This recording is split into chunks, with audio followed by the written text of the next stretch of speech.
Warm welcome to all of you. Today's speaker, Honorable Dr. Dipti Dev Madam, my colleague, Dr. Tube sir, Dr. Nikale sir, and who have taken lot of efforts to arrange today's lecture, Dr. Badani sir and Professor Manor sir, as well as all of the physics department students. Today, it is very good opportunity for me to introduce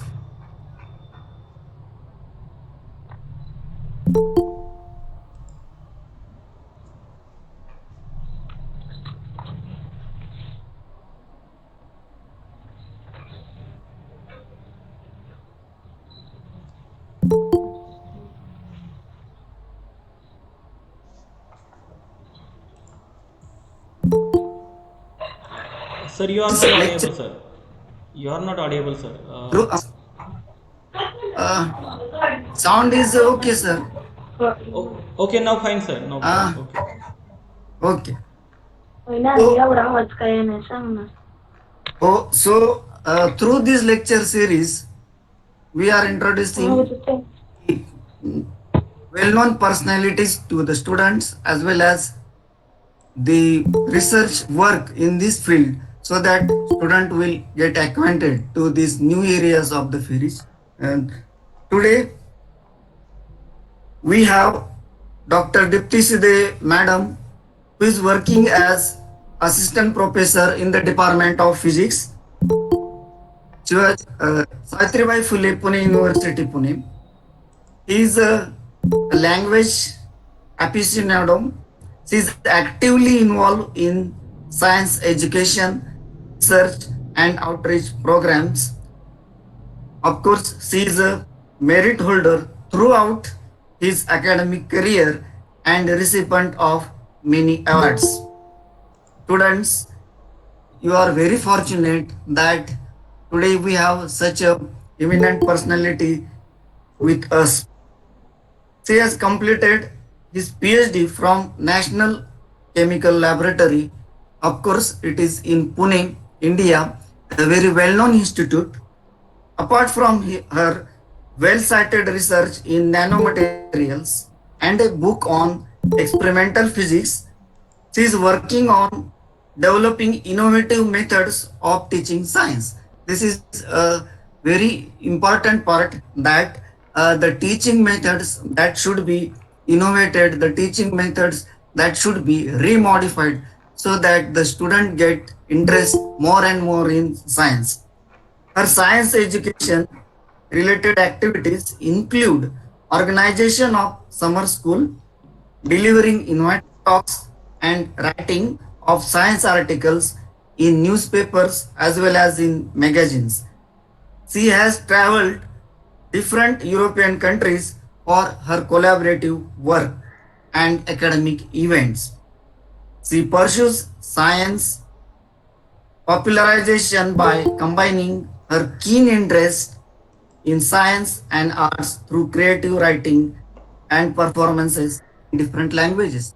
So, not only in English or science languages, but she is interested to popularize this science in different languages. So, such a dynamic personality is with us, with today, with among our students and us.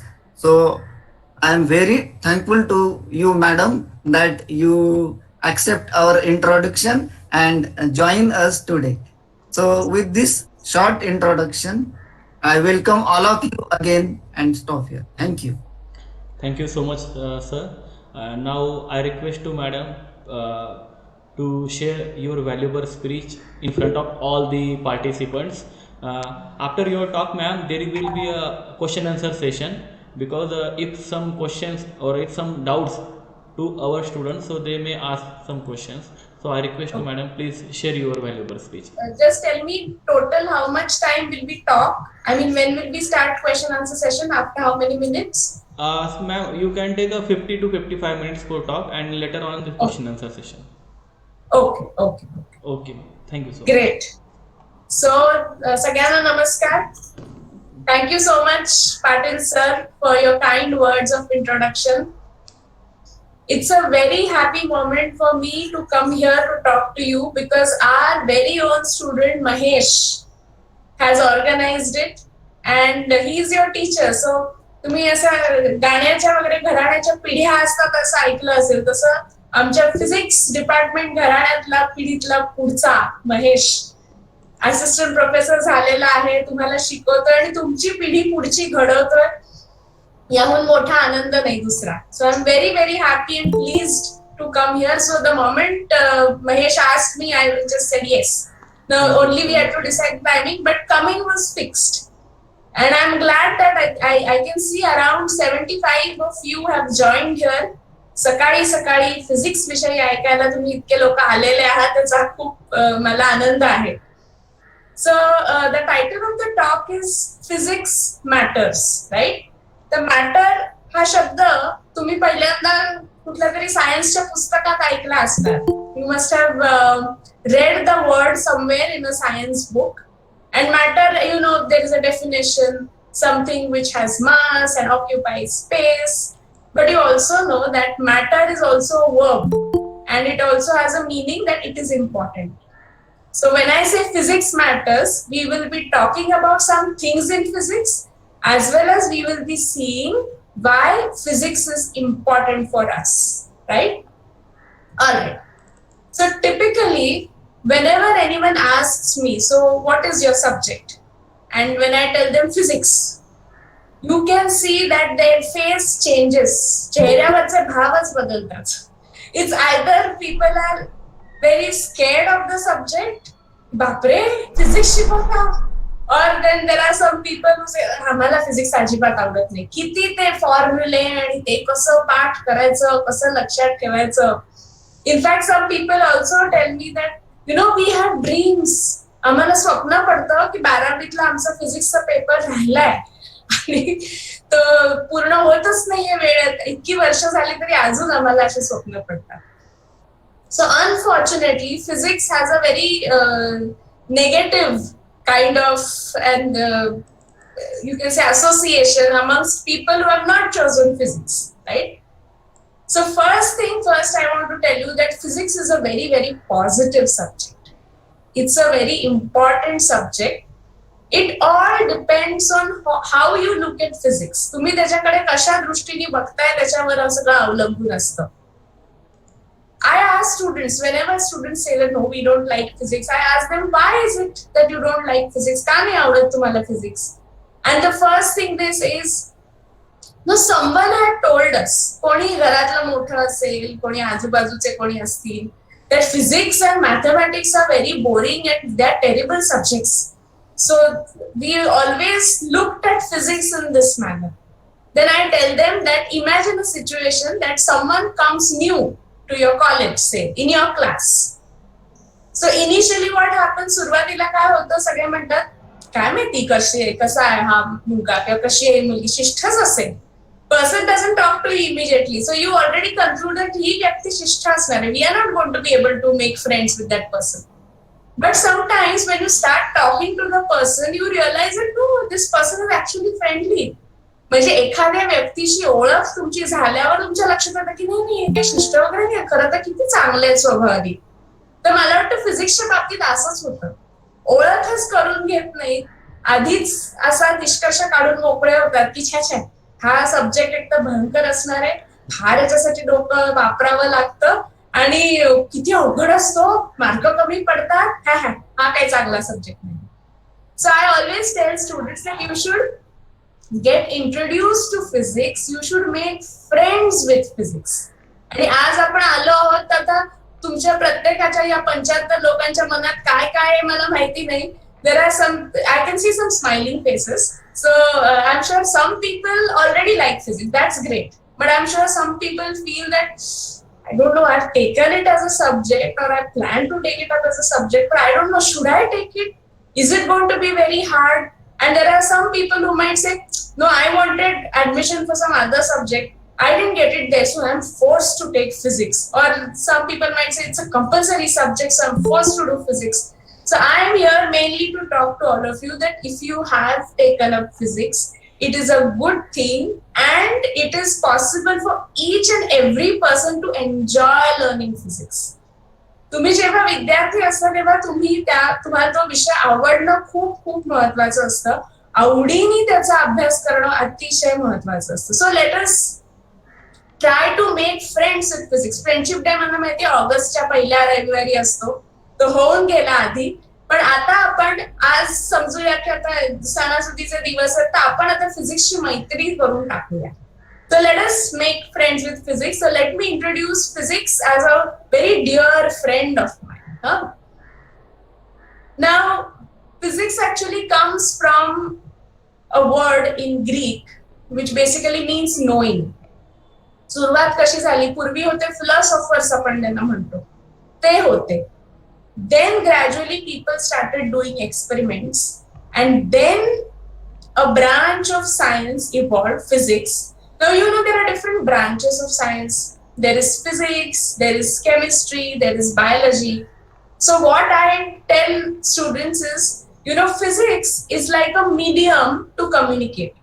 आता तुमच्याशी बोलताना मी मध्येच English मध्ये बोलतीये, मध्येच मराठीत बोलतीये, किंवा एकाच वाक्यात मी दोन्ही भाषांमधले शब्द वापरले तर मी म्हणणार मी मराठी प्लस इंग्लिश, म्हणजे मी इंग्लिश मध्ये. Similarly, in science we talk to nature and we talk to nature in physics, chemistry and biology. विज्ञान शिकणं, learning science म्हणजे निसर्गाशी गप्पा मारणं. We are chatting with nature.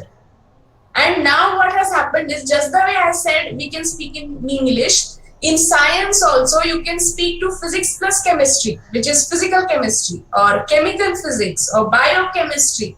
These are called interdisciplinary subjects, so which has little of both, right? So in science also that is growing to be a new trend. Now first let us begin by thinking what exactly is physics. आता तुमच्या एक गमतीशीर गोष्ट लक्षात येईल. When you say physics, the smallest thing in this universe, what is the smallest thing in this universe? Even can someone unmute and answer? What is the smallest thing in the universe?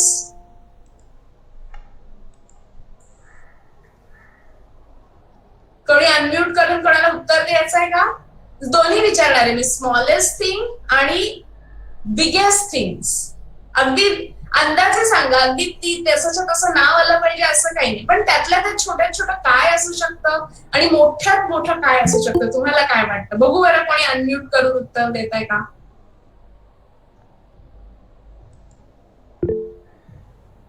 बोलायचं आहे विद्यार्थ्यांनो. आपल्याला की नाही, आपण गप्पा मारणार आहोत. आणि आजच्या काळात ना टीचिंग असं कधी नसतं की एक टीचर आला, त्याने ज्ञानाचा पाऊस पाडला आणि तो निघून गेला आणि स्टुडंट्स होते, फिजिकली होते, मला डोलवत होते, पण मनाने क्रिकेट ग्राउंडवर किंवा राजघाटात काय असेल असे विचार करत होते. असा तो काळ गेला. वाटलं तर अनम्यूट करा. Madam, they are talking inside the chat box and said atoms. Atom is the smallest thing. Yes. So in fact, sir has told you atom. In fact, if you go further down, you can go up to quarks. So atoms, and he's from nuclear physics, so he'll be very happy of mentioning of quarks, right? So atom, inside atom you have nucleus, inside nucleus you have protons and neutrons, and they are made up of quarks and so on. So this branch of dealing with all the smallest particles comes under physics. लक्षात घ्या, सगळ्यात छोट्यात छोट्या गोष्टींचा अभ्यास करायचा असतो तर तुम्हाला फिजिक्सचा अभ्यास करायला लागतो. And the biggest things in the universe would be even more in galaxies, right? आकाशगंगा आपण म्हणतो, आपण आकाशगंगा आपली आहे, त्याच्यात एक सूर्य आहे, त्या सूर्याच्या भोवती पृथ्वी आहे, त्या पृथ्वीवर एक भारत देश, त्यात महाराष्ट्र, त्यात पुणे आणि त्यात आपण छोटेच होत आपण खूप. But the biggest thing in this universe, like galaxies and which basically contains stars and planets, all of them also come under physics. गंमत लक्षात घ्या, छोट्यात छोटी गोष्टीचा अभ्यास करायचा तरी फिजिक्स कडे यायला हवं, मोठ्यात मोठ्या गोष्टीचा अभ्यास करायचा तरी फिजिक्स कडे यायला हवं. म्हणजे न्यूक्लिअर फिजिक्स किंवा पार्टिकल फिजिक्स हे झालं छोट्यात छोट्या गोष्टींचा अभ्यास करण्यासाठी. आणि ऍस्ट्रॉनॉमी आणि ऍस्ट्रोफिजिक्स झालं मोठ्यात मोठ्या गोष्टींचा अभ्यास करायचं. So see the range of physics. अगदी छोट्या छोट्यापासून मोठ्यात मोठ्यापर्यंत पूर्ण एवढी रेंज आहे फिजिक्सची. And in between, of course, other things come. For example, when you think of Newton's laws, it's about objects. So if a train is traveling, again you study physics. सकाळी उठल्यापासून प्रत्येक गोष्ट करत असताना तुम्ही तुमच्या नकळत फिजिक्स वापरत असता. अगदी उठून बसल्यावर उभं राहून तुम्ही चालू शकता का, याच्या मागे फिजिक्स आहे. घसरून पडत नाही ना, तुम्ही चालू शकता पुढे. फ्रिक्शन नावाची काहीतरी गोष्ट त्याच्यात लपलेली आहे. तुम्ही नळ सोडता, मग असं होतं का, नळ सोडल्यावर पाणी वरती गेलं असं होतं का, खालीच येतं ना पाणी. मग त्याच्यामागे काहीतरी ग्रॅव्हिटीची संकल्पना, दॅट इज अगेन फिजिक्स. ते झाल्यानंतर आवरून तुम्ही बाहेर पडता, सायकल किंवा तुमचं टू व्हीलर काय असेल ते तुम्हाला वापरायचंय, त्याच्या मागे फिजिक्स आहे. ते घेऊन तुम्ही कॉलेजमध्ये येणार, कॉलेजमध्ये कोणीतरी फळ्यावर काहीतरी लिहितंय. In fact even if you switch on a tube light or bulb, again there you have lot of physics. So in formal words, physics can be defined as a subject which deals with interaction of matter and energy. पुन्हा matter शब्द आपण आणलेला आहे. म्हणजे काय बाबा, matter and energy दोन्हीची interaction, किंवा मॅटर अँड रेडिएशन असं आपण म्हणूया, interaction of matter and radiation. For example, if there is a table on which light is falling and you are able to see it. आता लक्षात घ्या, तुम्ही एखादी गोष्ट बघता म्हणजे काय होतं, त्याच्यावरनं जे परावर्तित झालेले असतात प्रकाश किरण ते तुमच्या डोळ्यात पोचतात. The light reflected from the surface reaches your eyes and then your brain understands that okay, this is a table, because you have those neurological things happening in your brain. So even this simple phenomenon can come under physics.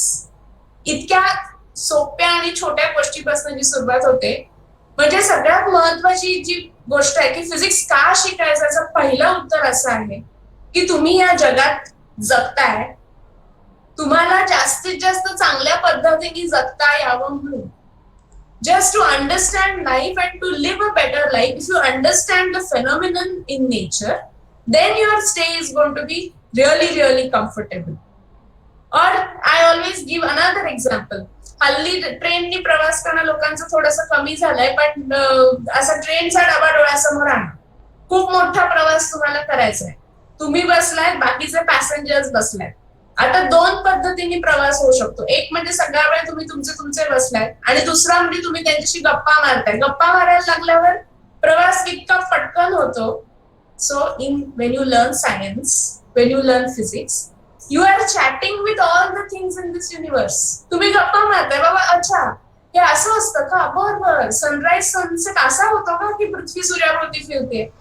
लक्षात घ्या, एखाद्या गोष्टीबद्दल आपल्याला माहिती कळली किंवा एखाद्या व्यक्तीशी आपली ओळख झाली की मजा येते ना मग ट्रॅव्हल करायला एकत्र. So that is why we say that learning physics is lots and lots of fun. Now another thing is there is lot of aesthetics. खूप खूप सौंदर्य आहे निसर्गात. आता मी सूर्योदय आणि सूर्यास्ताचं उदाहरण दिलं. तुम्ही मला सांगा, लहानपणापासून असा एक तरी दिवस घडलाय का म्हणजे की सूर्योदय झालाच नाही, असं नाही ना कधी झालं. म्हणजे पृथ्वी आपल्यासारखी आळशी नाहीये, त्या पृथ्वी असं म्हणत नाही, नाही आता नाही मी फिरत सूर्याभोवती, काय सारखं फिरायचं, किंवा नाही मी स्वतः भोवती फिरत, असं नाही होत.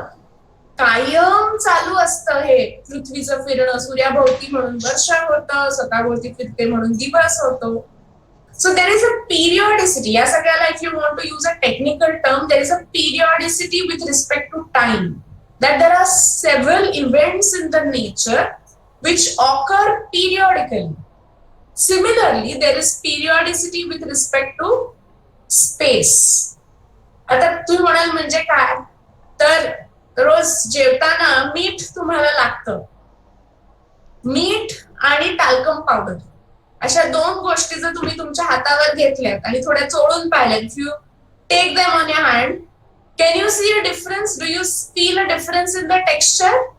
You can nod your head. मला चेहरे दिसतात तर मी अनम्यूट नाही केलं तरी फरक वाटतो का तुम्हाला? मीठ आणि पावडर हातावर घेतली आणि अशी चोळून पाहिली. Do you see a difference in the texture? Yes, good. I can see some people not.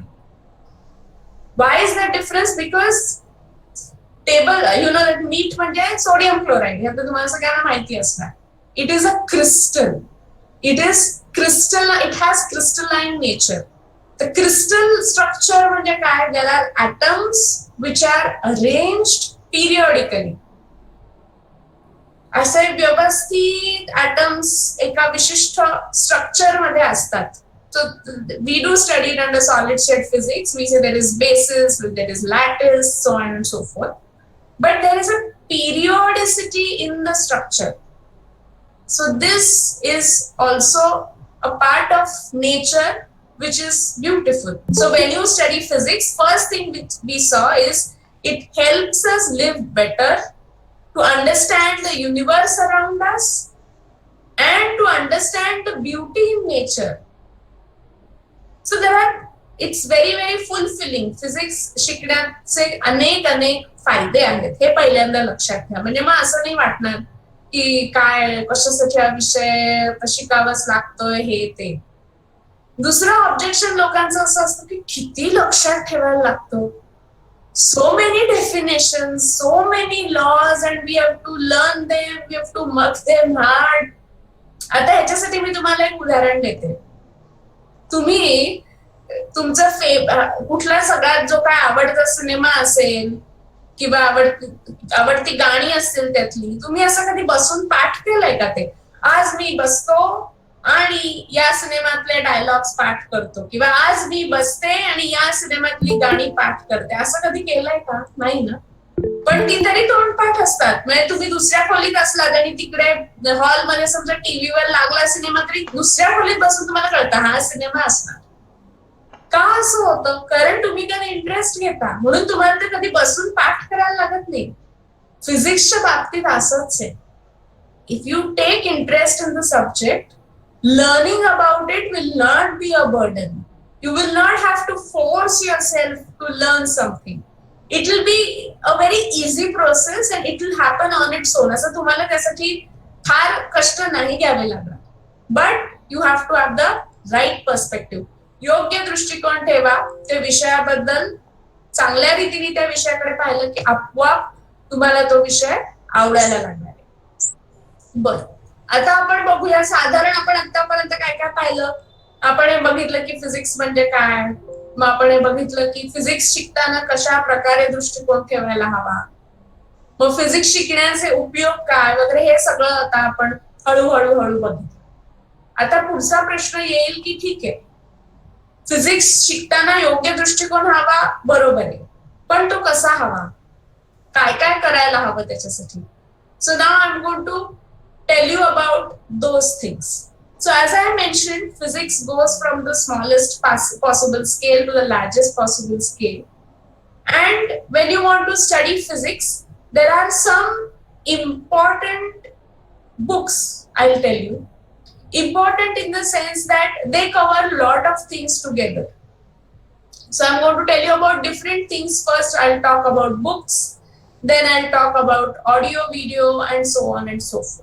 Okay, so maybe if you want, you can write it down. Of course, they are very well-known books, so that is not a problem. There is a fantastic book called Fundamentals of Physics. Fundamentals of Physics, written by the authors Halliday, Resnick, and Walker. Halliday, Resnick, Walker. हे अतिशय सुंदर पुस्तक आहे. इतकं सुंदर आहे की आता ऑलमोस्ट ते 10व्या आवृत्तीपर्यंत पोहोचलेलं आहे. It's almost reached 10th edition. It's a wonderful book. It covers basics of all the topics of physics. There is another very good book. That book is called, or rather it has 3 volumes. It is called Feynman's Lecture Series. आता हा Feynman is a name of a person. एका Nobel विजेत्या शास्त्रज्ञाचे नाव आहे Richard फाइनमन, and he was a very intelligent person. He has contributed a lot to physics, and he was also a very good teacher. So the lectures that he gave were then converted to text, and then they are in 3 volumes, volume 1, 2 and 3. So Feynman's lecture series हे पण एक अतिशय उत्तम पुस्तक आहे. ही पुस्तक the series आहे ही. Then let me also tell you books by an Indian author, H.C. Verma. हे आपल्या IIT कानपूर मध्ये होते. He has written books and they are again wonderful books. Concepts of Physics अशा नावाने लिहिलेली आहेत. त्याचे 2 व्हॉल्यूम्स आहेत, volume 1 and 2. So Concepts of Physics. आता ही मी 3च पुस्तकं सांगितली. अजून अनेक चांगली चांगली पुस्तकं असतील, त्यामुळे तुम्ही कुठलीही पुस्तकं वाचा. पण समजा कोणाचं जर असं असेल ते मला एकही माहिती नाहीये, तर म्हणून मी 3 नावं सांगितली. It is not that you have to restrict yourself to these 3 books, but if you don't know any book, then you can always start with these 3 books. Okay? हे झालं पुस्तकांच्या बाबतीत. आता आपण राहतोय न्यू नॉर्मलच्या जगात, हो की नाही? न्यू नॉर्मलच्या जगात जसं आता कोणी इमॅजिन केलं होतं की अशा पद्धतीने मी टॉक देईन.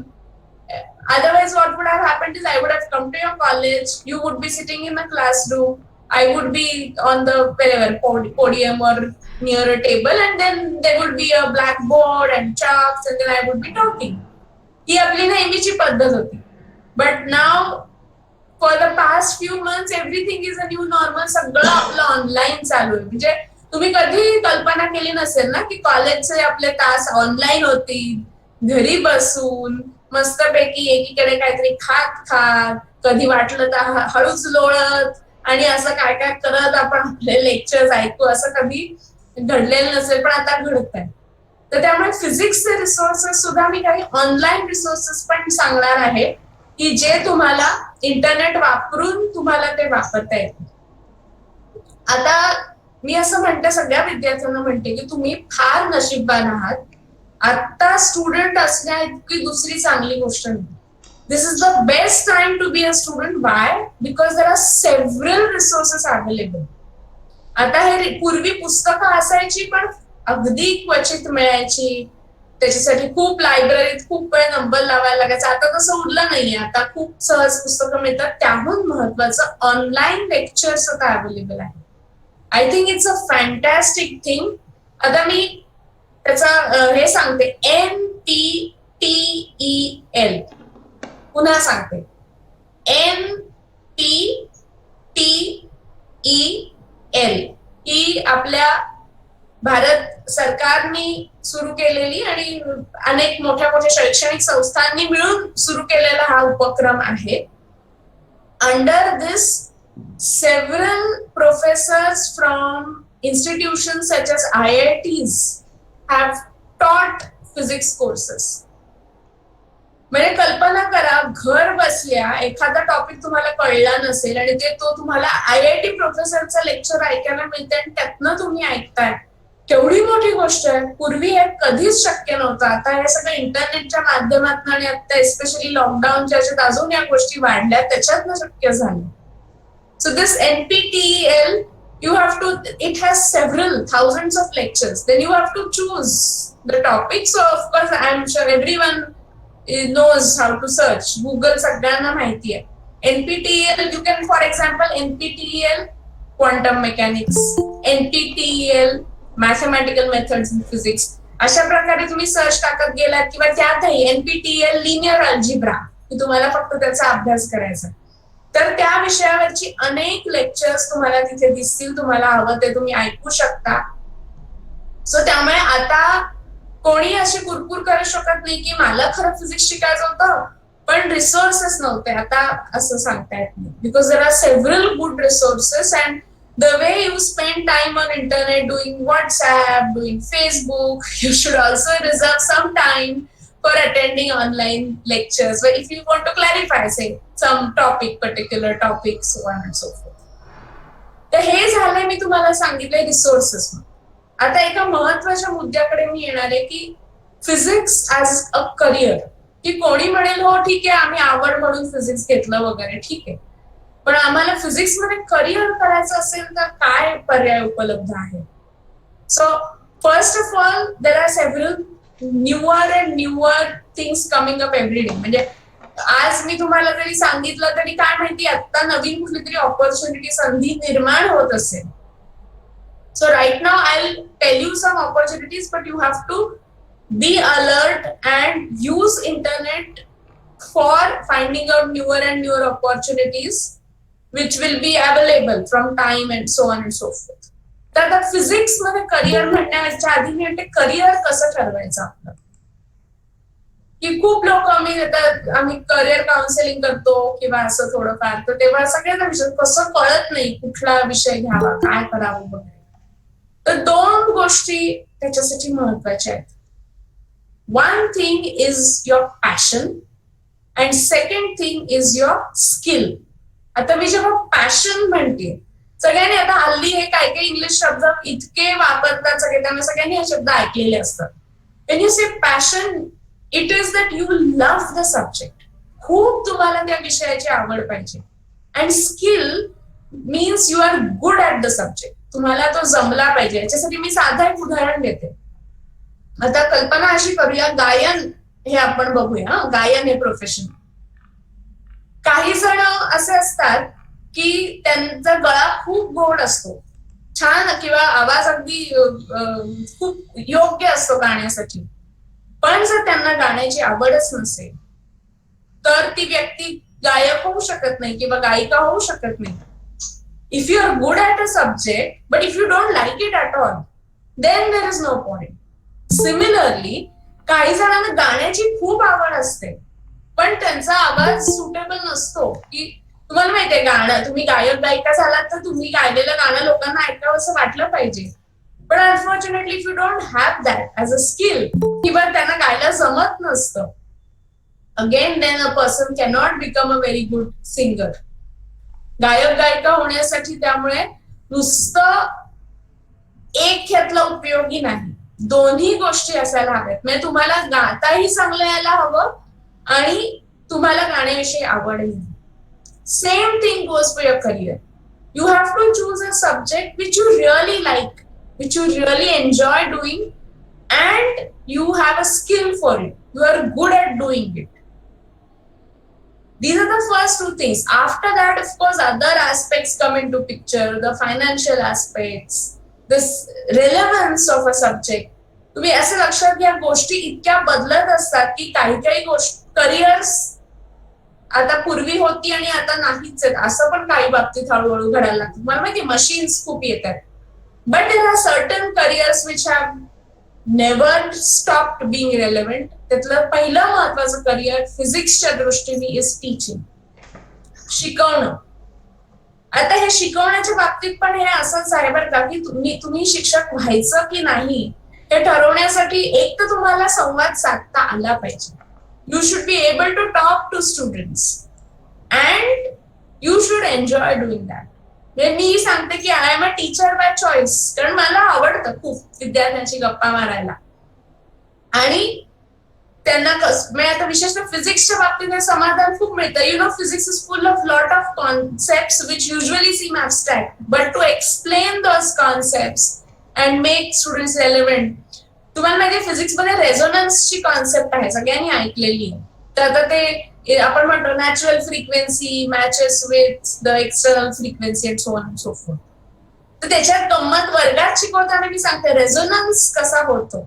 तुम्ही एखादी कॉन्सेप्ट शिकवत असता, ती तशी अवघड असते, तुमच्याकडनं तुम्ही ती सोपी करून शिकवत असता, समोर तुमच्या विद्यार्थी बसलेले असतात आणि शिक्षक जेव्हा शिकवत असतो तेव्हा विद्यार्थ्याचे चेहरे, विद्यार्थ्याचे डोळे आपण बघत असतो, कारण तुम्हाला कळतं की कोण असं आहे की जे खरंच ऐकतंय, कोण आहे की नुसत्याच माना डोलावत आहे, मनात वेगळेच विचार चाललेत, आणि कोण आहे की दुसरीकडेच कुठेतरी डोकं खुपसून बसलंय. सगळं टीचरला दिसत असतं. अगदी सगळा वेळ ते ते बोलत बसणार नाहीत कारण मग विषय शिकवायचा राहील, पण शिक्षकाला आनंद कशात मिळतो किंवा शिक्षक का व्हावं, कुठल्या आनंदासाठी व्हावं.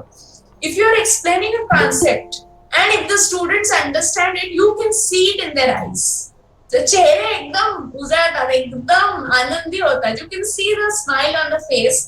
आणि that I say is a resonance, moment of resonance. Natural frequency of learning of student matches with the driving frequency of teacher of teaching. The learning teaching frequencies match झाल्या की resonance होतो. आणि फॉर दिस रेझोनन्स इतका आनंद मिळतो आपल्याला जेव्हा दिसतं की आपण शिकवतोय त्या मुलाला कळलं आणि त्याचं की हा असं ते एक्सप्रेशन येतं की हा आता कळलं मला. That is the moment, happiest moment for any teacher. So if you will want to have such moments in your life, then of course teaching is something that one can pursue. But again in teaching, let me tell you, teaching is no more teacher centric. Earlier, long back, or even almost now, there was only one method, lecture method. And there a teacher would come, deliver a lecture and go. Now in this method, there is no checking whether the student is learning, whether the student is understanding. So nowadays we are gradually moving towards a student centric method of teaching. विद्यार्थी केंद्रित जी पद्धती आहे शिक्षणाची त्याकडे आपण चाललेलो. विद्यार्थी केंद्रित म्हणजे काय, मी जे तुम्हाला म्हणत होते की शक्यतो इंटरॅक्शन झालेली चांगली असते. You should have students who are answering, then the teacher knows की हा खरंच हे ऐकताय. So in student-centric methods, it is activity-based. तुम्ही काही गोष्टी, for example, in case of physics and maths, it could be simple problem solving. तुम्हाला जर ते गणित दिलेलं सोडवता येत असेल, if you are able to solve a physics problem, then the teacher knows, okay, this person is able to understand. So if you want to be a teacher, please understand that it's now you have to learn to be student-centric teacher. दुसरं एक महत्वाचं मी सांगणार आहे लॅबोरेटरीजच्या बाबतीत. Practicals ज्याला आपण शब्द वापरतो की लेक्चर आणि प्रॅक्टिकल्स. आता बऱ्याच ठिकाणी जर स्टुडंट्सना विचारलं की तुम्ही प्रॅक्टिकल्स कशी करता, काय करता, किंवा आमच्या इथे स्वतः मास्टर्सचे स्टुडंट्स आले की आम्ही त्यांची लॅब घेतो तेव्हा त्यांना विचारतो की हा बीएससी ला प्रॅक्टिकलला काय करत होतात. तर काही काही मुलं सरळ म्हणतात की म्हणजे प्रामाणिकपणे सांगतात ते, you know, our only focus was to get that C for completion on this sheet. खूप प्रत्येक कॉलेजेसची पद्धत असते, खूप कॉलेजेसमध्ये शीट कम्प्लीट झाली की सी तुम्हाला रिमार्क मिळतो. We have wanted to complete the journal and get marks for journal, that's all. So काय करायचं तसं विचारलं कसं करायचं. We will enter the lab, then we will see what is the experiment I want to do. For example, if the experiment is suppose some experiment to calculate g, acceleration due to gravity. Then the next thing, we ask all our friends, कोणी केलं होतं मागच्या वेळी हा? We ask everyone who had done this particular experiment. Then when you get to know, and तुझी readings. Let me see what readings you have got. आणि मग सगळा वेळ लॅब मध्ये काय करायचं, तर ती जी रिडिंग्स आहेत कोणा मित्राची मैत्रिणीची आलेली आहेत ती आपली यावीत म्हणून आटापिटा करायचा. All the time try to manipulate your reading so that they match that student's reading, because that student got a completion C for whatever he had done. या ह्याच्यात काय होतं, आपण जे सुरुवातीला बोललो होतो की सायन्स शिकणं म्हणजे निसर्गाशी गप्पा मारणं, चॅटिंग विथ द नेचर, हा भाग गेलाच. निसर्ग गेला तेल लावायला. तुम्ही काय करताय, तुम्ही फक्त कोणाची तरी शीट घेतली आहे, त्याच्यातले जे आकडे त्या आकड्यांचे खेळ करताय, कसं तरी ते तुम्हाला माहितीये 9.8 मीटर पर सेकंड स्क्वेअर यायला पाहिजे, कसं तरी ते उत्तर आणलं, शीटवर सी घेतला, असं करू नका. ही अजिबात योग्य पद्धत नाही प्रॅक्टिकल करण्याची. How should you do your practicals? You should first of all, आता साधारण सगळ्यांना माहिती असतं की तुमचं जे काय असेल, समजा दर मंगळवारी तुमचं प्रॅक्टिकल आहे, कुठलं प्रॅक्टिकल आहे पुढच्या वेळेचा अंदाज असतो. First thing, whatever subject you are going to deal with, you should get some information about that subject. ते आता जसं मी म्हटलं ऍक्सेलरेशन ड्यू टू ग्रॅव्हिटीचं आहे, ठीक आहे, ते काय असतं याचं निदान थोडंसं वाचन सुरुवातीला करू द्यायचं. Then you do the practical and record whatever readings you getting. We know that none of our laboratories can be in ideal state. So we don't expect to get ideal answers. त्यामुळे ते उत्तर यावं तसंच्या तसं theoretical म्हणून एवढा आटापिटा करायची काही गरज नाही. आणि तुम्ही प्रॅक्टिकल करता लक्षात घ्या, ही खूप मोठी संधी आहे. It's an opportunity to talk to nature. In books, in lectures, you have a certain prescribed text, so you have to read it. But that is not the situation in a practical lab. Science साठी तर practical labs हा त्याचा आत्मा आहे. It's a soul of the course. So you have this fantastic opportunity to do that actual experiment and record the readings honestly, calculate the answer. If it is deviating from your ideal answer, find out the reasons. Error analysis तुम्ही सगळ्या शिकलेला असं की ठीक आहे, इतकी error आली, कशामुळे आली असेल. कधी कधी तुम्हाला तुम्ही शिकलेला असणार एररचे प्रकार, सिस्टमॅटिक एरर, की स्टॉप वॉच आहे ते बरोबर शून्यावरच्या ऐवजी ते समजा 5 वरच आहे, तर 5 सेकंदाची एरर सगळीकडे येणार वेळ मोजताना. So just find out the reasons, but be honest with nature, because many of the discoveries happened because those scientists got some readings which were very different from what they expected, but they decided to pursue that. बरेचसे जे शोध लागलेले की त्यांना एक वाटत होतं की असं असं घडायला हवं, पण ते जेव्हा ऍक्च्युअल एक्सपेरिमेंट करायला गेलं काहीतरी वेगळंच दिसलं. तर आता अशी जर मेंटॅलिटी असते, मी आता जी सांगितली प्रॅक्टिकल करण्याची, की नाही मला तेच उत्तर मिळायला हवं, तर त्यांनी ती घेतली असती उत्तर कचऱ्यात टाकून दिली. छे मला अशी उत्तर हवी, ती काहीतरी वेगळं चालत आहे, काय उपयोग नाही. पण तसं नाही केलं त्यांनी. ती उत्तरं वेगळी का आली ह्याचा ते शोध घ्यायला गेले आणि त्यातून अनेक नवनवीन शोध लागले. अगदी सोपं उदाहरण देते. फिजिक्सची नोबेल प्राइज तुम्हाला माहिती आहे, आता मध्येच या महिन्याच्या सुरुवातीला नोबेल प्राइजेस अनाऊन्स झाली होती. पहिला नोबेल प्राइज कधी मिळाला होता माहितीये? इन 1901. जवळ 120 वर्षांपूर्वी, जवळजवळ. That first Nobel prize in physics was one by Ranjan. Ranjan नावाच्या शास्त्रज्ञाने मिळालं होतं. त्याची डिस्कव्हरी काय आहे? रंजन रेज, किंवा त्याचं आपल्याला नेहमीच नाव माहिती असतं ते म्हणजे एक्स रेज. सगळ्यांनी एक्स रे सगळ्यांना माहिती आहेत ना, सगळ्यांना वेगवेगळ्या कारणासाठी. तुम्हाला माहिती आहे कोणाचा काही मेडिकल प्रॉब्लेम असेल तिथे असतात, किंवा सिक्युरिटीसाठी हल्ली किती ठिकाणी बॅग तुमची चेक करायला अशा ठिकाणी एक्सरेज वापरतात. अनेक उपयोग आहेत त्याचे. तर रंजननी काय असं ठरवलं नव्हतं की चला उद्या मी उठतो आणि उद्या मी एक्सरेचा शोध लावतो, असं नव्हतं. तो त्याचे एक्सपेरिमेंट्स करत होता कॅथोड रेजचे. When he was doing those experiment, suddenly he noticed some unusual observation. आता मी त्या खूप खोलात जात नाही, कारण त्या रंजनचं इतकं इंटरेस्टिंग आहे, अख्खं लेक्चर त्याच्यावरच होईल. पण he had some unusual observations. He decided to pursue those observation and that is how X-rays were discovered. म्हणजे करत तो वेगळा अभ्यास होता, त्याला दुसरीच रिडिंग्स मिळाली, पण ती रिडिंग का आली असतील अशी त्याला त्याविषयी कुतूहल वाटलं.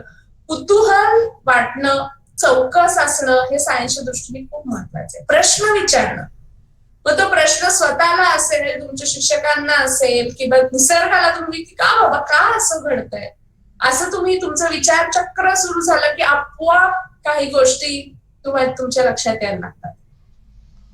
प्रॅक्टिकलचं उदाहरण मी अशासाठी दिलं की the second career aspect of physics is research.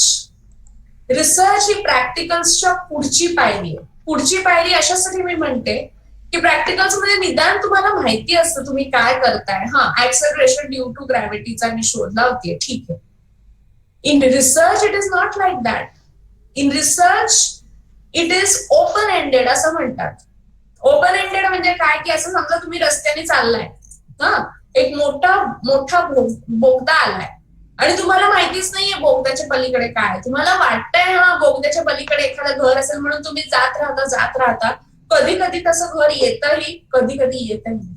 So in research there can be many deviations from what you want expect. की तुमचं एक, आपण त्याला टेक्निकल भाषेत म्हणतो हायपोथेसिस. एक तुम्ही काहीतरी ठरवता, अमुक गोष्ट घडली पाहिजे किंवा अशी गोष्ट घडेल असं तुम्ही ठरवता. Then you do experiments. Sometimes the experiments give you readings which prove that yes, this hypothesis was correct. But sometimes they give you readings telling you that no, this hypothesis is not correct. रिसर्चच्या बाबतीत या दोन्ही शक्यता असतात. प्रॅक्टिकलच्या बाबतीत तसं नाहीये. तुम्हाला माहितीये ऍक्सलरेशन ड्यू टू ग्रॅव्हिटी काढायचा, त्याच्यासाठीचा सेटअप आहे आणि तो निघणारच आहे. त्यात काही सस्पेन्स नसतो की हे मला मिळेल की नाही मिळेल. हा, व्हॅल्यू थोडी इकडे तिकडे होईल, पण ही व्हॅल्यू मिळेल की मिळणार नाही असा प्रश्न नसतो. But in terms of research this question is there. You don't know whether your hypothesis is going to be correct or wrong. पण ह्याचा अर्थ if the hypothesis is wrong, is your research wasted? No. वाया गेला का research? अजिबात नाही.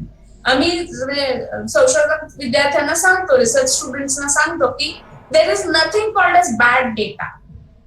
Data कधी वाईट नसतो कुठलाच, कारण जरी तुमच्या हायपोथेसिस सारखा नसला तरी तो तुम्हाला वेगळी माहिती देत असतो. तुम्हाला एक फेमस फिजिसिस्ट म्हणायला हरकत नाही, सायंटिस्ट म्हणूया, एडिसनचं नाव तुम्ही ऐकलं असेल. एडिसननी बरोबर बल्बचा शोध लावला. चांगलं वाटतंय, काही लोक लगेच एडिसन म्हटल्यावर त्यांनी हळूच बोलून दाखवलं, हा बल्बचा शोध लावला, ट्यूब पेटली. तर एडिसनच्या बाबतीत तुम्हाला माहितीये टंगस्टन आता वापरतात. त्या म्हणजे आता तर आपण एलईडी आणि पुढे गेलोय, पण मी त्या बल्ब विषयी बोलते. He tried out around 2000 different materials. कल्पना करा, 2000 वेगवेगळी मटेरियल्स त्यांनी वापरली.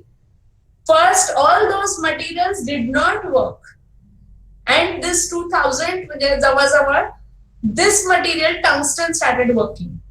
सो त्याला कोणीतरी म्हणलं की काय हो मिस्टर एडिसन, किती तुमचा आयुष्यातला वेळ वाया गेला, किती तुम्ही एवढी मटेरियल ट्राय केली, त्यांना बल्ब झालाच नाही. आणि समजा तुम्हाला टंगस्टन पण नसता मिळाला तर तो एडिसन त्याच्यावर हसला आणि म्हणला की माझा वेळ आणि संशोधन वायाने गेलं.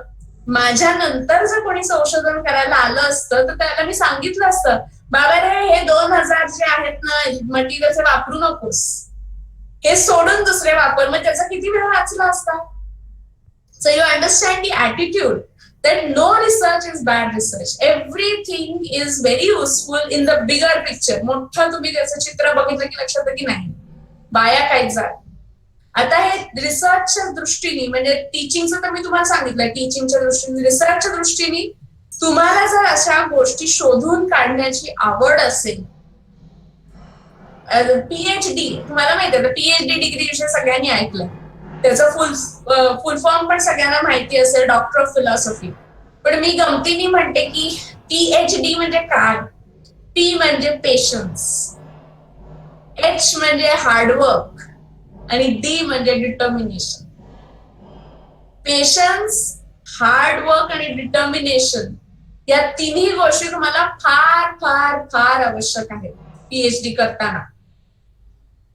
So if you are ready to have that patience, if you are ready to put in that hard work, and if you're determined to complete your work, then research, PhD are for you.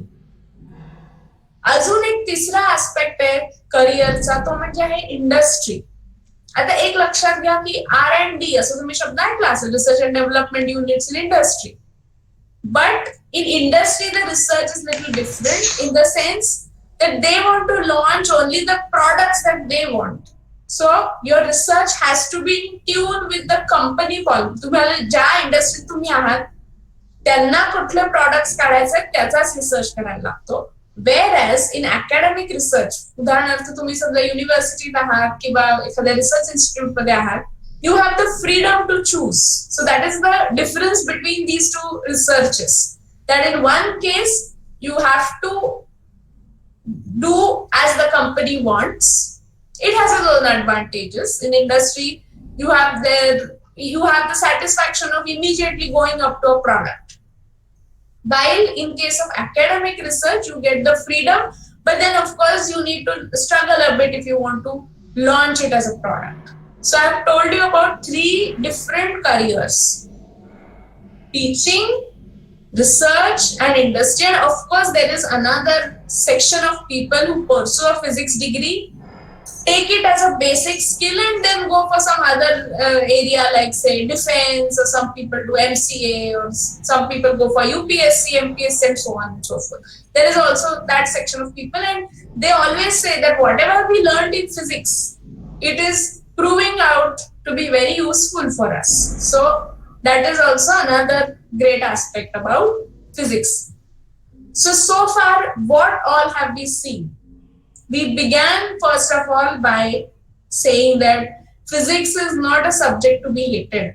सिंड्रेलाच्या गोष्टीसारखं आहे physics आणि गणिताचं थोडंसं, की इतके कष्ट करणारी ती Cinderella असते पण तिला आपलं सावत्र मुलगी म्हणून वागवतात. So don't treat physics and maths as step subjects. सावत्र सब्जेक्ट्स नाही, सावत्र विषय नाही येत, ते सख्खे चांगले चांगले विषय आहेत.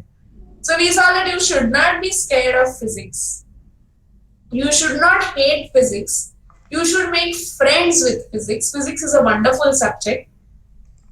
While learning that subject, you need not mug up definitions and laws. No, that is not the way.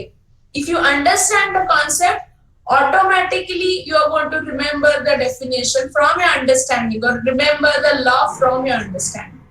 So you have to understand the concept. सगळ्यात महत्त्वाचं फिजिक्सच्या बाबतीत असतं कॉन्सेप्ट समजावून घेणं. For that we saw that I told you some resources. I told you about some books.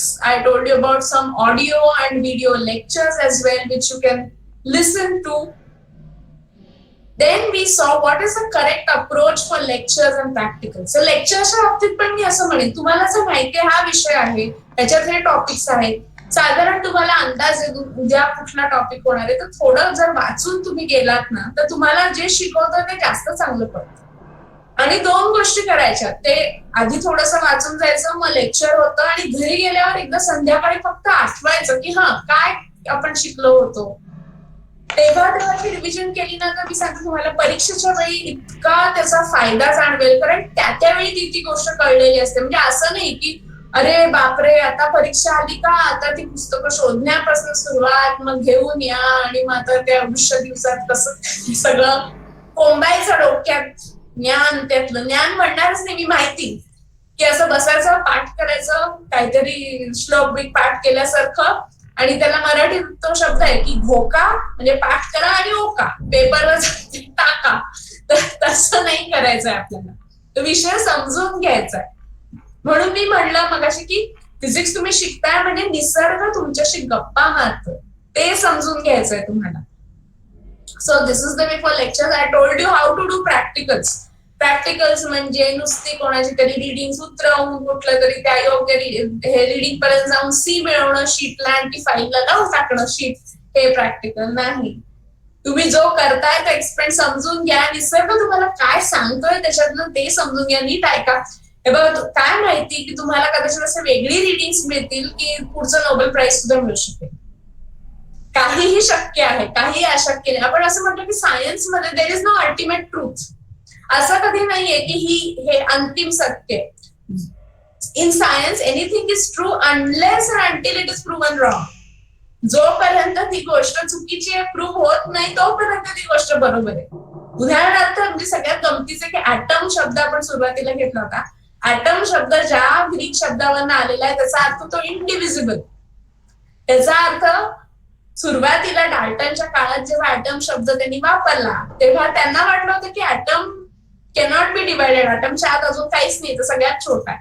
पण आता आपल्याला माहितीये की तसं नाहीये. दुर्दैवाने ते नाव चिकटलंय ते तसंच चिकटलं, आपण ॲटमच म्हणतो त्याला. But you know that earlier people thought that atom is the smallest particle. That is no more the smallest particle. Inside that you have nucleus, inside that you have neutrons, protons, they are made of quarks, so on and so forth. Basically atom is divisible. म्हणजे हे उदाहरण मी यासाठी दिलं की science मध्ये त्यामुळे there is no ultimate truth. त्यामुळे तुम्ही जो एक्सपेरिमेंट करताय कदाचित तुम्हाला असं काहीतरी क्रांतिकारी त्याच्यात रिडिंग्स मिळतील की त्याच्यातनं लक्ष देईल की अरे आतापर्यंत वाटत होतं हे प्रिन्सिपल, खरं तर हे वेगळं आहे, त्यात बदल करायला हवेत किंवा हे चुकीचं आहे. पण हे कधी होईल तुम्ही जर ती नीट रिडिंग्स नोट डाऊन केली, त्याच्या मागचं कारण शोधायचा प्रयत्न केला तर. सो जेव्हा लॅब मध्ये जाताना तेव्हा आपण एक सायंटिस्ट आहोत, जणू काही तो आपण सायंटिस्टचा कोड घातलेला आहे मनातल्या मनात, असं समजून तिथे प्रवेश करत. असं नाही की सॅक लटकवून आपलं आता 2 तास लॅब मध्ये काढायचे, मरगळलेले चेहरे, कुठे ते इन्स्ट्रुमेंट, असं नाही जायचं, उत्साहाने जायचं. कारण लॅब मी म्हटलं तसं लॅब हा तो सायन्सचा प्राण आहे शिकण्याचा. So go there with a very, very positive attitude. And I told you resources, as I said, जसं फेसबुक आणि व्हॉट्सअपसाठी इंटरनेट वापरता तसं आता हल्ली तुम्ही ऑनलाईन लेक्चरसाठी वापरतच आहात, तसंच चांगल्या चांगल्या ह्याच्यासाठी रिसोर्सेस साठी पण हे करा. 2-3 मी इन्स्टिट्यूटच्या वेबसाईट सांगते, अनेक असतात पण तरी ती नोट डाऊन करून ठेवा की जे आहे की फ्युचर ऑपॉर्च्युनिटीज त्याच्या दृष्टीने. पहिलं आहे DST, department of science and technology. Department of science and technology आपलं भारताचं जे विज्ञान खातं आहे. So they keep on having different opportunities. Another website is UGC, university grant commission. पण आता त्यांनी नाव म्हणजे MHRD मध्ये आता गेलेले आहेत, पण बेसिकली त्यांची website. Those of you who are interested in nuclear physics, then there is BARC, Bhabha Atomic Research Center, BARC. Then websites of different IITs. कारण कधी कधी असं त्यात काही छोटे छोटे कॉन्फरन्सेस असतात, शॉर्ट कोर्सेस असतात की जे तुम्ही करू शकता. समर स्कूल, जसं आता मगाशी सरांनी उल्लेख केला त्याप्रमाणे आमच्या इथे समर स्कूल आम्ही घेतो जनरली. आता या वर्षी कसं व्हायला माहितीये, सगळं न्यू नॉर्मलच्या ह्यानी चाललंय, पण जनरली आम्ही घेतो डिपार्टमेंटला. अशा अनेक संधी असतात, तर ते तुम्ही वेबसाईट बघत राहिलात व्यवस्थित. पूर्वी काय व्हायचं, पूर्वी कळायच्याच नाही विद्यार्थ्यांना संधी, कारण कसं त्या संस्थेत तुम्ही जाऊ शकत नाही. पण तुम्ही तर सगळे खूप लकी आहात, तुम्हाला 2 बोटांच्या क्लिकवर सगळ्या संधी 10 जळून तुमच्या पुढे उभे आहेत, तुम्हाला जस्ट अप्लाय करायचं आहे. So check the website of different IITs and IISER.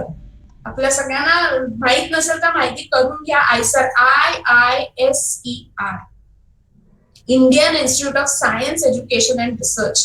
Pure सायन्सेसच्या दृष्टीने आयसर फार फार महत्वाच्या संस्था आलेल्या आहेत. पुणे आयसरला तर 11-12 वर्ष झाली. पुण्यातच आहे आयसर 1, आणि देशभर अनेक अजून आहेत. So check websites of these IISERs. आणि एकदा तुम्ही ह्या इकडे जायला लागलात ना की तुम्हाला अनेक त्याच्यातनं नवीन नवीन गोष्टी कळायला लागतात. जसं हे रिसर्च पेपर सारखं आहे. मग अशी मी पुस्तकं सांगितली तसं आजच्या काळात तुम्ही रिसर्च पेपर सुद्धा तुम्हाला वाचणं शक्य आहे, कारण there is something called as open access journals. पूर्वी कसं होतं, त्या इन्स्टिट्यूटलाच ती जर्नल्स मिळायची. आता तसं नाहीये. काही जर्नल्स इट्स ओपन ऍक्सेस, तुम्ही सुद्धा ती वाचू शकता. आणि कुठलाही रिसर्च पेपर हा एखाद्या गुहेसारखा असतो अलिबाबाच्या. का तर रिसर्च पेपर मध्ये कसं असतं, सायन्स मध्ये तुम्हाला माहिती असं कुठलंही तुम्ही विधान असंच नाही करू शकत, तुम्हाला त्याचं प्रूफ द्यावं लागतं. फॉर एक्झाम्पल तुम्ही असं काही विधान जर केलं असेल, तर माझं काम फॉर एक्झाम्पल नॅनो टेक्नॉलॉजी की okay gold nano particles have interesting optical properties असं लिहिलं तर लगेच तुम्हाला प्रूफ द्यायला लागतं की कोणी हे दाखवून दिलंय. So in a research paper there is always a reference. आणि आता हे 2 पद्धतीची प्रोसेस आहे. असं समजा की A नावाची व्यक्ती आहे, तिने B नावाच्या पेपरचा रेफरन्स दिलाय, पण B नावाची व्यक्ती काय म्हणणार, A नी माझा पेपर साईट केला. म्हणजे काय की कुठल्याही पेपरमध्ये रेफरन्सेस असतात जे आधीच्या केलेल्या कामाचे असतात, आणि तुमचं काम जर दुसऱ्या कोणी रेफरन्स म्हणून वापरलं, जे म्हणायचं फ्युचर, तिथे सायटेशन्स असतात. म्हणजे एक रिसर्च पेपर घेतला तर तुम्हाला अनेक रेफरन्सेस आणि सायटेशनच्या रूपात अनेक इतर रिसर्च पेपर्स असतात. सो ही पण एक गोष्ट ही तुम्ही नक्की वापरू शकाल. आणि तसंच वेबसाईट्स आहे. वेबसाईट विषयी मी सांगत होते की एक वेबसाईटवर काहीतरी शोधताना तुम्हाला माहिती लिंक्स तुम्ही क्लिक करत गेलात की अजून अनेक गोष्टी करतात. तर पुन्हा एकदा सांगते की हा अतिशय उत्तम काळ आहे विद्यार्थी होण्यासाठी. बी व्हेरी हॅपी की तुम्ही खूप खूप भाग्यवान आहात सगळे विद्यार्थी. इतके रिसोर्सेस तुमच्यासाठी उपलब्ध आहेत, त्याचा चांगला उपयोग करा. फिजिक्सची मैत्री करा. फिजिक्स शिकणं म्हणजे शिक्षा नाही, फिजिक्स शिकणं म्हणजे खूप आनंदाची गोष्ट आहे. आणि तुम्ही अशा तऱ्हेने रिस्पॉन्स दिलात की तुमच्या टीचर्सनाही आनंद होईल ना. स्टुडंट्स अरे आवडीने ऐकतात लेक्चर, उत्साह वाढतो ना जो शिकवतो त्याचा सुद्धा, किंवा लॅब घेतो त्याचा सुद्धा. आणि तुमच्या नशिबाने तुम्हाला इतके चांगले शिक्षक इथे लाभलेले आहेत. तुम्ही फक्त तुमच्याकडनं उत्साह दाखवणं, चांगलं काम करणं हे महत्वाचं आहे. So I wish everyone all the best. जे काय तुम्हाला मी करिअर कसं निवडायचं त्याचं पण थोडंसं सांगितलेलंच आहे. तर जे काही निर्णय घ्याल ते विचारपूर्वक घ्या आणि त्याच्यात तुम्हाला सुयश मिळो अशी इच्छा व्यक्त करते आणि मी इथे थांबते. धन्यवाद. Thank you. Thank you so much, ma'am, for such a energetic and enthusiastic talk. Definitely, our students have learned this kind of knowledge, and definitely they can implement your valuable lecture in his and her future. And thanks once again, ma'am. Now, if there are some questions, then they can ask inside the chat box. Otherwise, they can unmute yourself and ask personally. नाव आता question answer session start झालेलं आहे. ज्यांना काही प्रश्न असतील त्यांनी मॅडमांना direct विचारावं अनम्यूट करून, अदरवाईज चॅट बॉक्समध्ये लिहून पाठवावं. क्वेश्चन आन्सर सेशन 5 ते 10 मिनिट चालेल फक्त. तर कृपया लवकरच क्वेश्चन आन्सर सेशनला आपण स्टार्ट करूया. ज्यांना काही प्रश्न असतील कोणतेही फिजिक्सशी रिलेटेड किंवा इतर काही क्वेश्चन असतील, काही शंका असेल तर विचारा मॅडमांना. खूप जणांचे थँक्यू मेसेजेस येत आहेत. तर I am thankful to Mahesh for organising this lecture. मला पण लेक्चर देताना खूप मजा आली. सो तुम्हाला आवडलं, तुम्हाला त्याचा उपयोग वाटतोय याचा निश्चितच आनंद आहे. Thank you so much ma'am. Actually मागच्या लेक्चरला आमची उपस्थिती फक्त 57 होती मॅडम, आणि आज आम्ही 87 पर्यंत पोचलो. आता 81 आहेत, पण 87 मॅक्झिमम पर्यंत पोचलो. म्हणजे विद्यार्थ्यांना खूप आवडलेलं आहे मॅडम तुमचा टॉक. म्हणजे आजचा आपला स्कोर चांगला आहे. आता IPL एवढी चालू आहे पण स्कोरच्या बाबतीत बरोबर 87 runs is good. Yes ma'am. Yes. Now I request to our respected faculty doctor Thube sir. He want to share something about this talk. Thube sir, you can.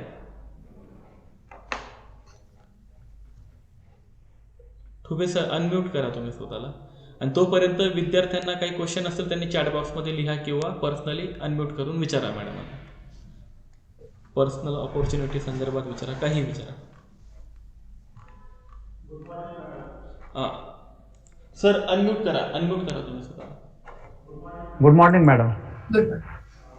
Me doctor SG. Thube, आणि ही जी केली दुसरं पुष्प आपण चांगल्या पद्धतीने केलं, आणि मला आनंद याचा वाटतो की तुमच्या नावामध्ये दीपिका आहे, आणि तुम्ही तुमचा फोटो पण दीपक ठेवलाय, छोटासा दिया ठीक आहे.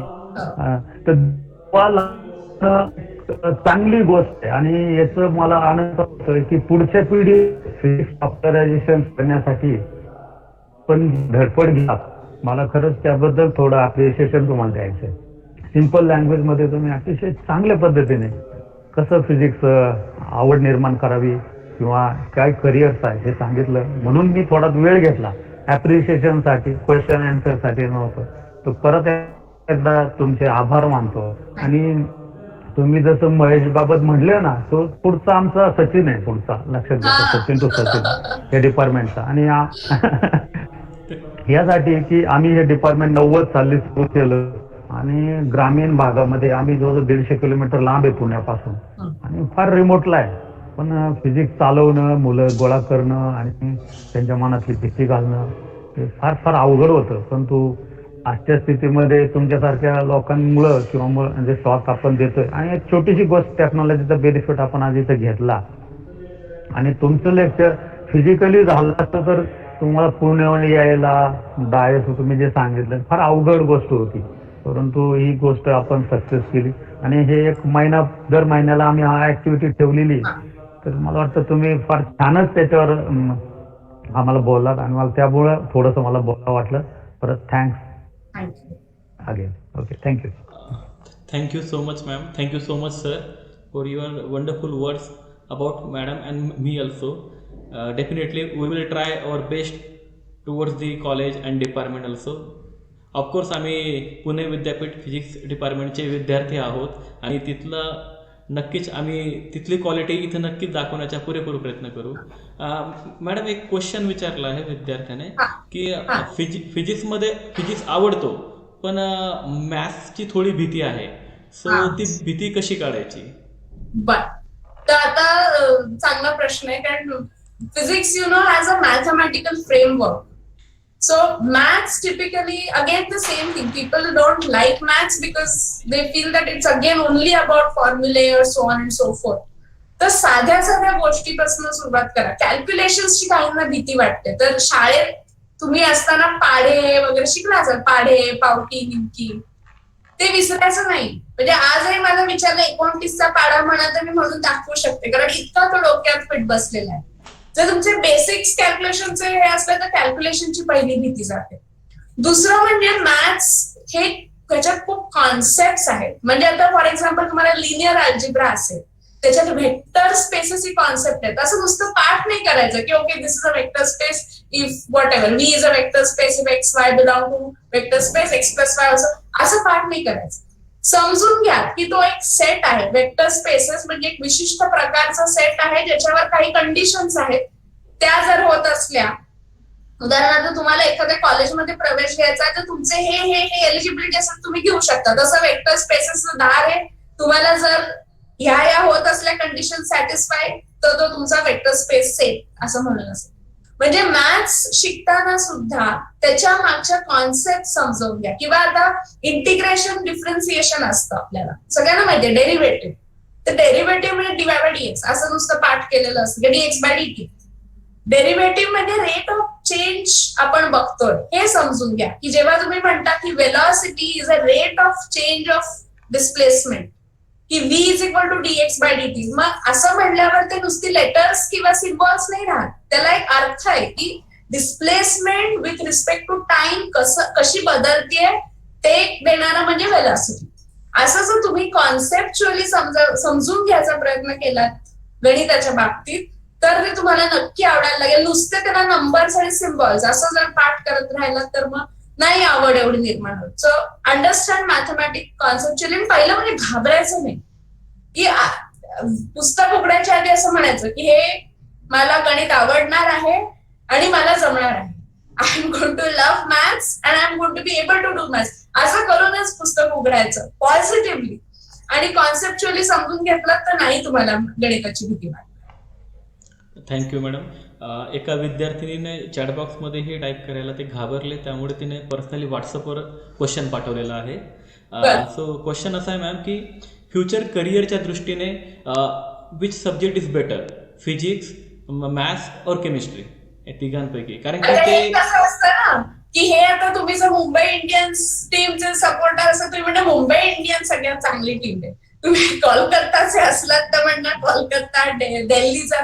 म्हणजे सांगायचा मुद्दा असा की असं कुठेही सायन्सच्या बाबतीत खाली वर असं काही नाही. सगळे सब्जेक्ट उत्तम आहेत.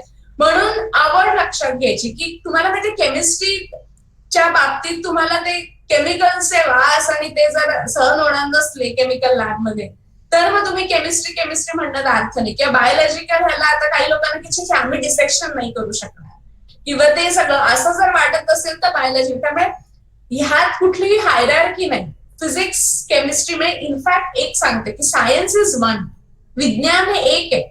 We have made compartments like physics, chemistry and biology for our own convenience. कारण आपण एका आयुष्यात सगळं नाही ना शिकू शकत किती इच्छा असली तरी. सो त्यातल्या त्यात आपल्याला जे आवडतं आणि जमतो तो विषय निवडतो. But there is no such hierarchy.